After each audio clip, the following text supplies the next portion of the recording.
one of these honey cakes which are brought for me from some barbarous land in the far south of the world. And as he's talking, he's like, oh, no, go ahead, eat another thing. No, eat this, come on. So that's why it has to be saying things.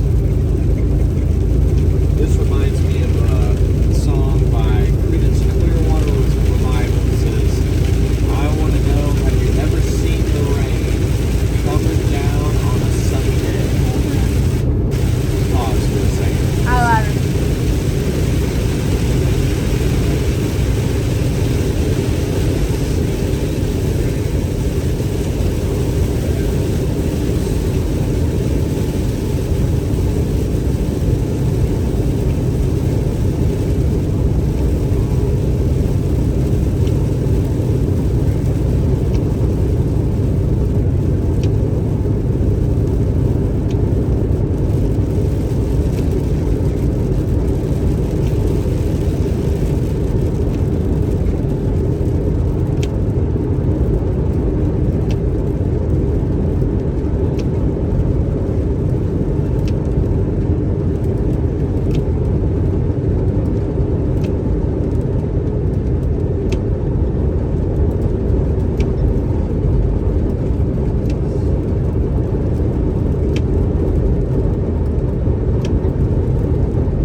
Now the Queen's Majesty knows by her art that I shall be freed from this enchantment when once she has made me king of a land in the overworld and set its crown upon my head. The land is already chosen and the very place of our breaking out. Her earthmen have worked day and night digging away beneath it and have now gone so far and so high that they tunnel not a score of feet beneath the very grass on which the updwellers of that country walk. It will be very soon now that those uplanders' fate will come upon them. She herself is at the diggings tonight, and I expect a message to go to her. Then the thin roof of earth, which still keeps me from my kingdom, will be broken through. And with her to guide me and 1,000 earthmen at my back, I shall ride forth in arms, fall suddenly on our enemies, slay their chief men, cast down their strong places, and doubtless be their crowned king within 24 hours. So what he's saying there is the Earthmen, all of the gnomes and stuff over there, have been digging and working just endlessly.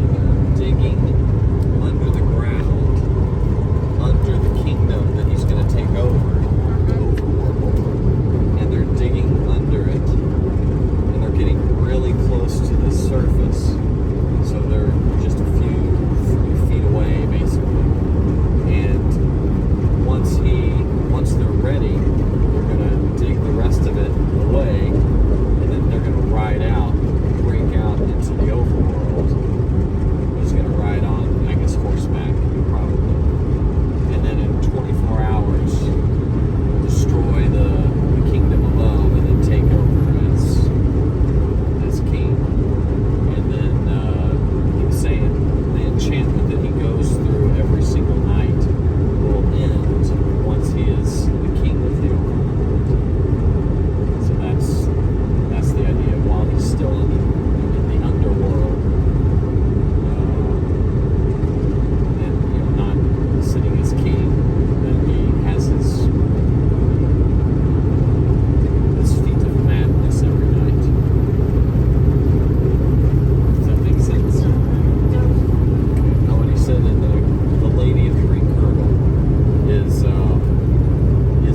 Bit rough luck on them, isn't it? Said Scrub. Thou art a lad of a wondrous quick-working wit, exclaimed the knight. For on my honor, I never thought of it so before. So Scrub basically is like, kind of sucks for the overworlders. Kind of sucks for them. Like, you're about to go over and destroy their kingdom. So that kind of sucks for them. And then the knight's like, ha, you're pretty sharp. He's like, I actually had never thought of that. Be your meaning. Let me go back.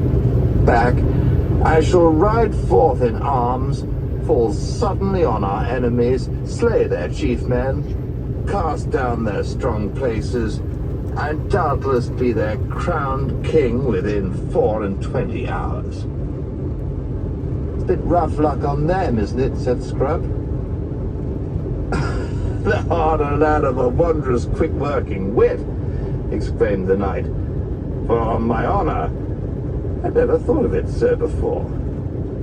I see your meaning. He looked slightly, very slightly troubled for a moment or two. But his face soon cleared, and he broke out with another of his loud laughs. But, fie on gravity! Is it not the most comical and ridiculous thing in the world to think of them all going about their business, and never dreaming that under their peaceful fields and floors, only a fathom down, there is a great army ready to break out upon them like a fountain, and they never to have suspected. Why, they themselves, when once the first smart of their defeat is over, can hardly choose but laugh at the thought. I don't think it's funny at all, said Jill. I think he'll be a wicked tyrant. So basically he starts laughing. He's like, it's kind of funny. People just up there doing their regular business, they have no clue that I'm waiting with an army ready to burst out like a fountain and just take over. He's like, it's kind of funny. Jill's like, I don't think it's funny at all. I think he'll be a horrible king and a tyrant. What? Said the knight, still laughing and patting her head in a quite infuriating fashion. Is our little maid a deep politician? But never fear, sweetheart. In ruling that land, I shall do all by the counsel of my lady, who will then be my queen, too. Her word shall be my law, even as my word will be law to the people we have conquered. Where I come from, said Jill, who was disliking him more every minute, they don't think much of men who are bossed about by their wives. Shalt think otherwise when thou hast a man of thine own, I warrant you, said the knight, apparently thinking this very funny. So basically she's saying, like, where I come from, the UK, because basically the knight was saying, hey, whatever I say will go. My words will be the law for the people that I rule over. But he said before that, the lady, the queen, whatever she says is what he will do. So basically she'll be kind of like the top, and then he'll be underneath. So instead of king, he's saying, I'm the king, and what I say goes. It's the queen saying, I'm the queen, whatever I say goes, and the king will do whatever I say, and then the king tells the people underneath that you'll do whatever I say. Basically it'll be whatever the queen is saying. And so she's like, where I come from, it's, most people don't like wives that are controlling their husbands. And he just kind of laughs. He's like, you'll think differently when you get yourself a man. When you get yourself a husband, you'll have a change of thought. But with my lady it is another matter. I am well content to live by her word, who has already saved me from 1,000 dangers. No mother has taken pains more tenderly for her child than the Queen's grace has for me. I look you. amid all her cares and business, she rideth out with me in the overworld many a time and oft to accustom my eyes to the sunlight. And then I must go fully armed and with my visor down, so that no man may see my face, and I must speak to no one. For she has found out by art magical that this would hinder my deliverance from the grievous enchantment I lie under. Is not that a lady worthy of a man's whole worship? Sounds a very nice lady indeed, said Puddleglum in a voice which meant exactly the opposite. Puddleglum's basically being sarcastic, because basically she was saying, or he was saying, you know, they go and ride. Does this make sense? Is it making sense, or is it? So when they're riding around on a horse, on horses, he has to keep his visor down and he can't talk to anybody, because if he did, it would hinder his deliverance from the madness. It would make it worse, in other words. So, and he has to get his eyes accustomed to the light of the overworld because it's so dark. But he can't talk to anybody or show his face, because that's going to make his condition every night worse, is what the lady has said to him. They were thoroughly tired of the night's talk before they had finished supper. Puddleglum was thinking, wonder what game that witch is really playing with this young fool.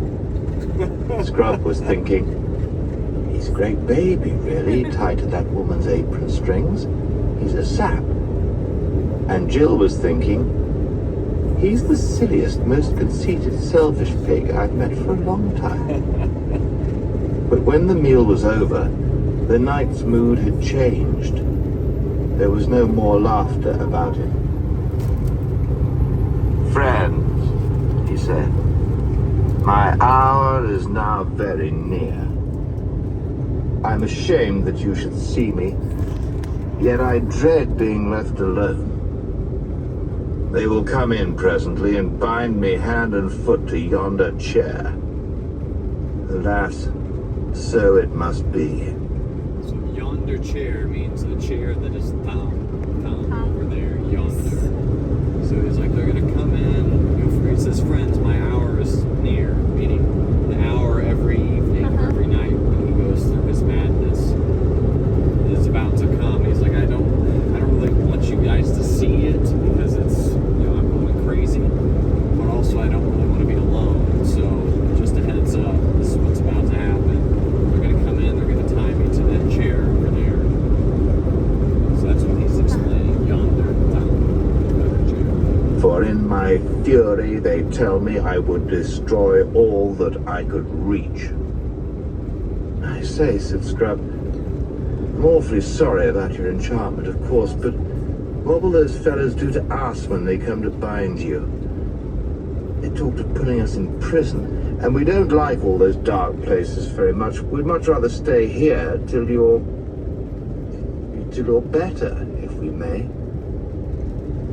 It is well thought of, said the knight. By custom, none but the queen herself remains with me in my evil hour. Such is her tender care for my honor, that she would not willingly suffer any ears but her own to hear the words I utter in that frenzy.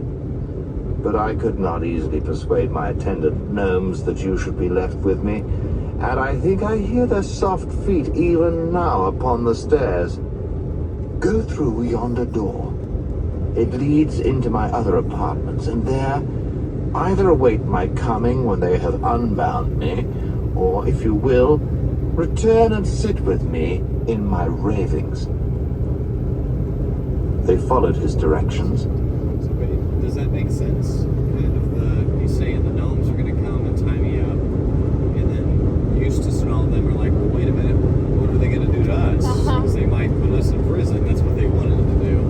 And so the knight's like, yeah, that makes sense.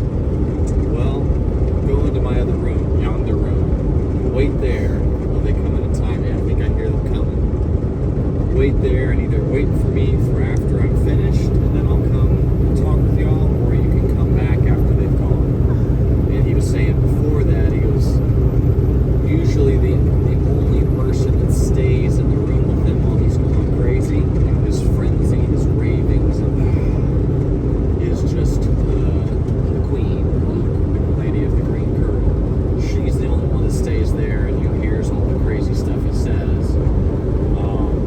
And so he's kind of like, she's the only one that does it, not the gnomes, everything. That's why I kind of feel awkward about having all of y'all. But the lady's not there this night because she's at the digging site or whatever. So, okay. And passed out of the room by a door which they had not yet seen opened. It brought them, they were pleased to see, not into darkness, but into a lighted corridor. They tried various doors and found what they very badly needed: water for washing and even a looking glass. He never offered us a wash before supper, said Jill, drying her face. Selfish, self-centered pig. Are we going back to watch the enchantment, or shall we stay here? Said Scrub. Stay here, I vote, said Jill. I'd much rather not see it. But she felt a little inquisitive all the same. Inquisitive means kind of curious, like you want to figure out what's going on. So she's like, I don't want to go see it, but I'm a little bit curious. I want to see what's going on. So they went out the door that they hadn't seen before. They go, oh, the door right over there. Okay, go out through that door. And there's a corridor, which is a hallway with a bunch of doors off the side to it. And one of the doors, I guess, led to like a bathroom, essentially. They found some water and they found some on the mirror. You're paying attention. Yes. Or are you more focused on that? Together? Can I let you finish that? After this chapter. Whole chapter? Yes. It's almost finished. There's 12 more minutes. I feel like you're not going to pay attention. Alright, I'm going to quiz you at the end. Okay. No, go back, said Puddleglum. We may pick up some information, and we need all we can get. I'm sure that queen is a witch, and an enemy. And those Earthmen would knock us on the head as soon as look at us. There's a stronger smell of danger and lies and magic and treason about this land than I've ever smelled before. We need to keep our eyes and ears open. They went back down the corridor and gently pushed the door open. It's all right, said Scrub, meaning that there were no Earthmen about. Then they all came back into the room where they had supped. The main door was now shut, concealing the curtain between which they had first entered. The knight was seated in a curious silver chair, to which he was bound by his ankles, his knees, his elbows, his wrists, and his waist. There was sweat on his forehead, and his face was filled with anguish. Come in, friends, he said, glancing quickly up.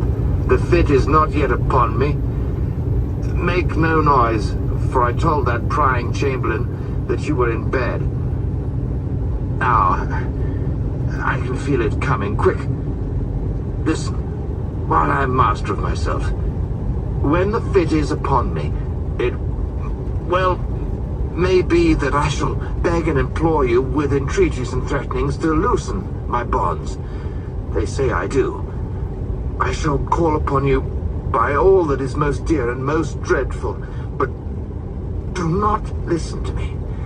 Harden your hearts and stop your ears, for while I am bound, you are safe.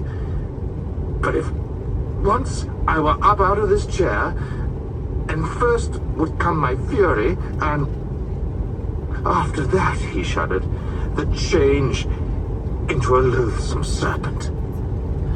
Oh, there's no fear of our loose in you, said Puddleglum. We've no wish to meet wild men, or serpents either. So he's basically saying, like, hey, from what they tell me, when I'm in my crazy state of mind, I'll be asking you, please, please, push the buttons, please, please. And so he's like, don't listen to me. Plug your ears. Don't do it, because if I get loose, I'll kill you with a sword or whatever, or I will turn into a serpent and then kill you. So he's like, don't do it. And Puddleglum's like, don't worry, we're not going to lose you. We don't have any interest in wild men, crazy men, or serpents.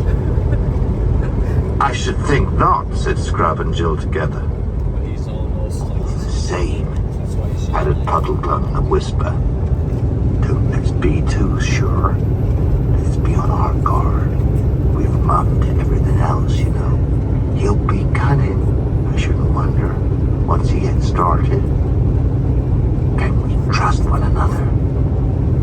Do we all promise that whatever he says, we don't touch those cords? Whatever he says, mind you. Rather, said Scrub. There's nothing in the world he can say or do that'll make me change my mind, said Jill. Hush. Something's happening, said Puddleglum. Then So basically, Puddleglum's like, look, it might seem easy right now, like, oh yeah, of course we won't do it. But he might be very, very cunning. He might be, not, cunning's different than seducing. He might have, like, very convincing, persuasive ways of trying to make what he wants them to do. And so Puddleglum's like, look, we gotta be on our guard. Everybody, we're in agreement. Will not lose this man's bonds. Knight was moaning. His face was as pale as putty, and he writhed in his bonds. And whether because she was sorry for him, or for some other reason, Jill thought that he looked a nicer sort of man than he had looked before. Ah, he groaned. Enchantments, enchantments. The heavy, tangled, cold, clammy web of evil magic, buried alive, dragged down under the earth, down into the sooty blackness. How many years is it? Have I lived? 10 years? Or 1,000 years in the pit? Maggot men all around me. Oh, have mercy, let me up, let me go back. Let me feel the wind and see the sky. There used to be a little pool. When you looked down into it, you could see all the trees growing upside down in the water, all green. And below them, deep, very deep, the blue sky. He'd been speaking in a low voice. Now he looked up, fixed his eyes upon them, and said loud and clear, "Quick, I'm sane now. Every night I am sane. If only I could get out of this enchanted chair, it would last. I should be a man again.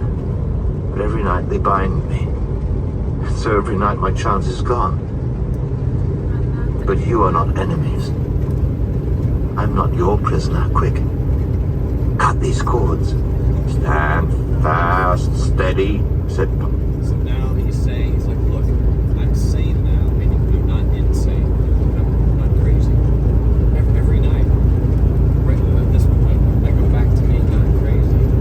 That's what they bind me so that I stay crazy. So see how cunning the thing, and he's like, please, if you just cut these bonds, then I won't stay crazy. I'll stay sane. I won't go back to being crazy. So see the mind game? The Puddleglum's like, stand fast, or steady, stand, like, don't move, don't listen to him. I warned you, is kind of what he's saying. Puddleglum to the two children. "I beseech you to hear me," said the knight, forcing himself to speak calmly. "Have they told you that if I am released from this chair, I shall kill you and become a serpent? I see by your faces that they have. It is a lie. It is at this hour that I am in my right mind. It is all the rest of the day that I am enchanted. You are not earthmen, nor witches. Why should you be on their side? Of your courtesy, cut my bonds. Steady, steady, steady, said the three travelers to one another. Oh, you have hearts of stone, said the knight. Believe me, you look upon a wretch who has suffered almost more than any mortal heart can bear. What wrong have I ever done you that you should side with my enemies to keep me in such miseries? And the minutes are slipping past. Now you can save me. When this hour has passed, I shall be witless again, the toy and lapdog, nay, more likely the pawn and tool of the most devilish sorceress that ever planned the woe of men. That was a bunch of big words. But basically he's saying, after this hour is finished, then I'll go back to being witless, meaning like mindless.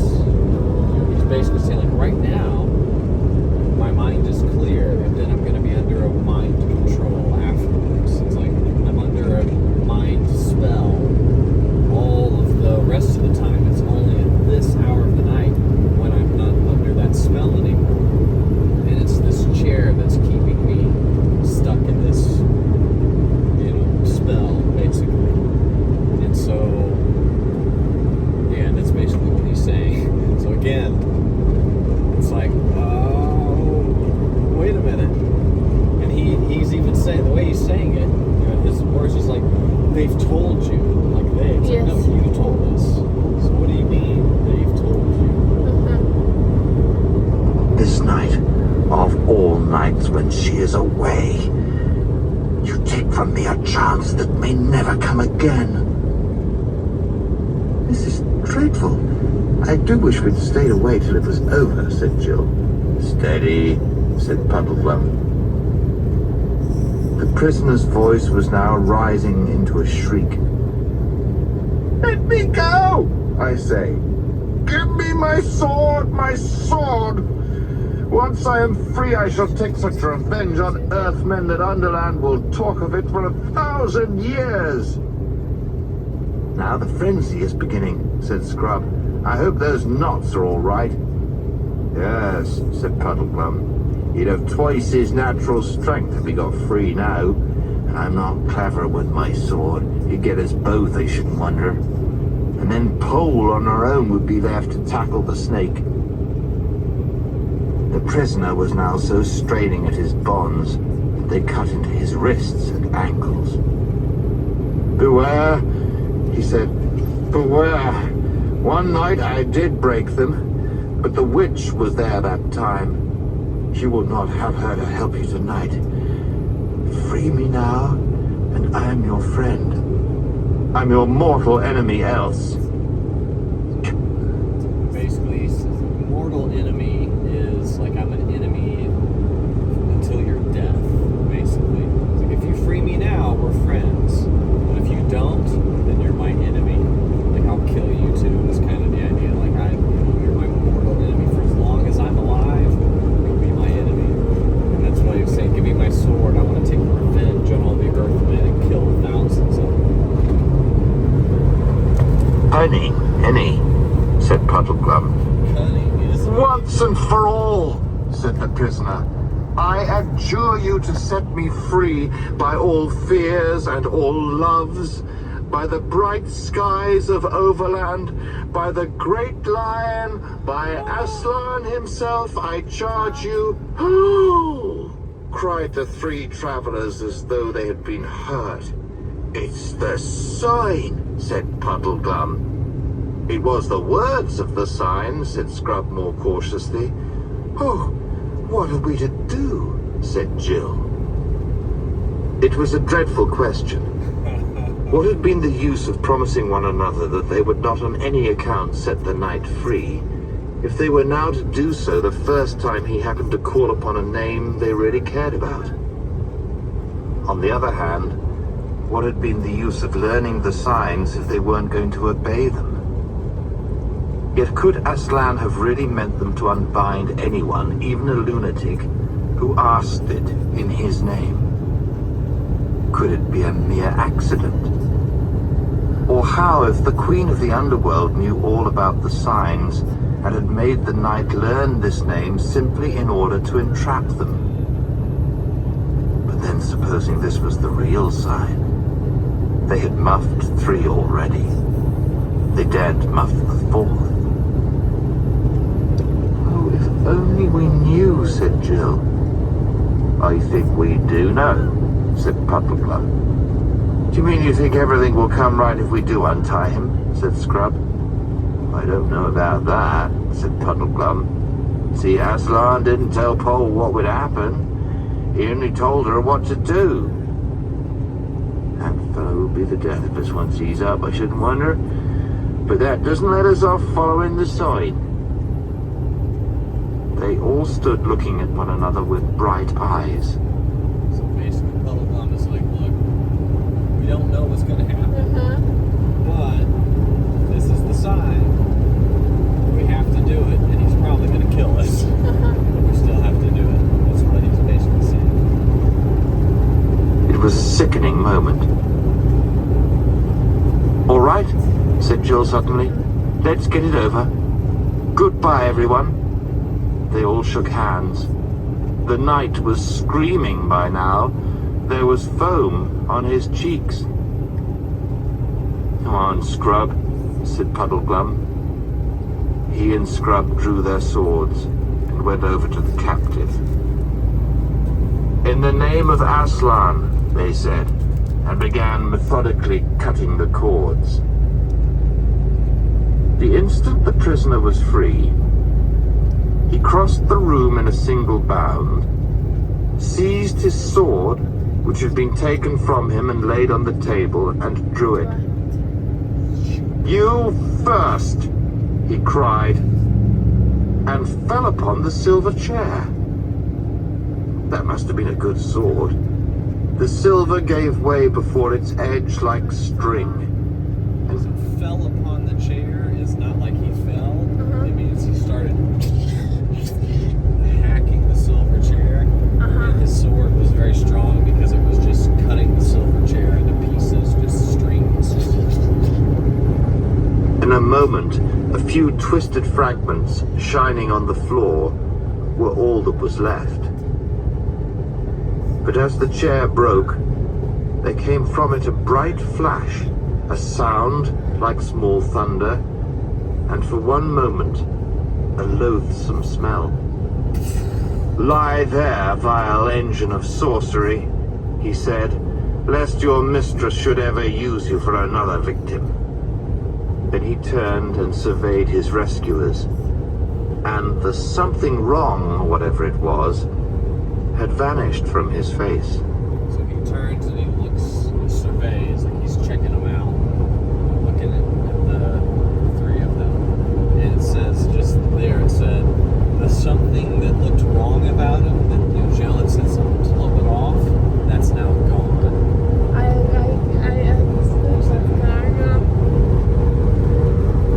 What? He cried, turning to Puddleglum. Do I see before me a marshwiggle? A real, live, honest Narnian marshwiggle? Oh, so you have heard of Narnia after all, said Jill. Had I forgotten it when I was under the spell? Asked the knight. Well, that and all other bedevilments are now over. You may well believe that I know Narnia, for I am Rilian, Prince of Narnia, and Caspian the Great King is my father. Your Royal Highness, said Puddleglum, sinking on one knee, and the children did the same. We have come hither for no other end than to seek you. And who are you, my other deliverers? Said the prince to Scrub and Jill. We were sent by Aslan himself from beyond the world's end to seek your highness, said Scrub. I am Eustace, who sailed with him to the island of Ramandu. I owe all three of you a greater debt than I can ever pay, said Prince Rilian. But my father, is he yet alive? He sailed east again before we left Narnia, my lord, said Puddleglum. But your highness must consider that the king is very old. It is 10 to 1 his majesty must die on the voyage. He is old, you say? How long then have I been in the power of the witch? Well, it is more than 10 years since your highness was lost in the woods at the north side of Narnia. 10 years, said the prince, drawing his hand across his face as if to rub away the past. Yes, I believe you. For now that I am myself, I can remember that enchanted life. But while I was enchanted, I could not remember my true self. And now, fair friends... But wait, I hear their feet. Does it not sicken a man, that padding, woolly tread on the stairs? Lock the door, boy. Oh, stay. I have a better thought than that. I will fool these earthmen if Aslan gives me the wit. Take your cue from me.